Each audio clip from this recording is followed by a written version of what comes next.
En ce moment, la ville d'Albi ne bat pas au son des cloches de sa cathédrale, mais plutôt au rythme d'un homme, d'une affaire, le procès Jubilard. Tous les Tarnais, dans tous les domaines, et les enfants, et ils entendent les parents, ils entendent entre eux à l'école, mais ils me le disent, entre eux à l'école, ils parlent de l'affaire.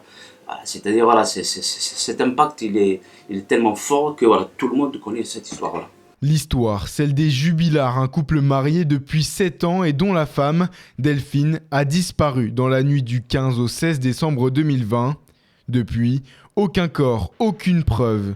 Les soupçons sont tournés vers le père de famille, Cédric. Une affaire qui a très vite été relayée dans les médias grâce à un journaliste de l'AFP.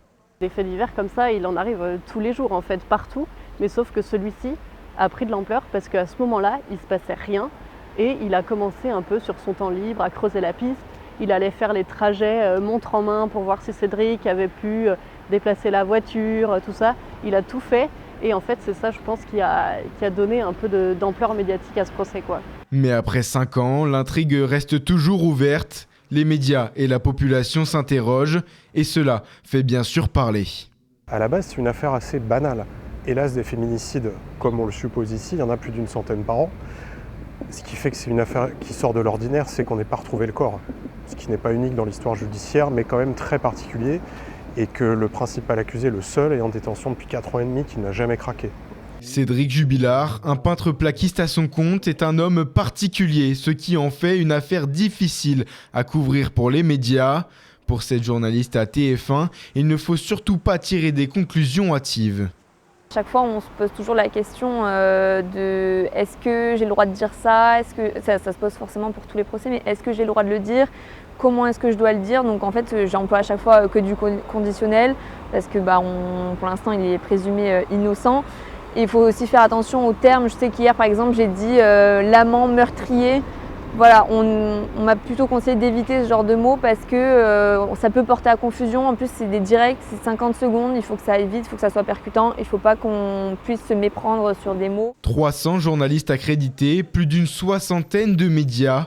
La couverture médiatique est telle que certains titres locaux sont soumis à la concurrence des journaux nationaux.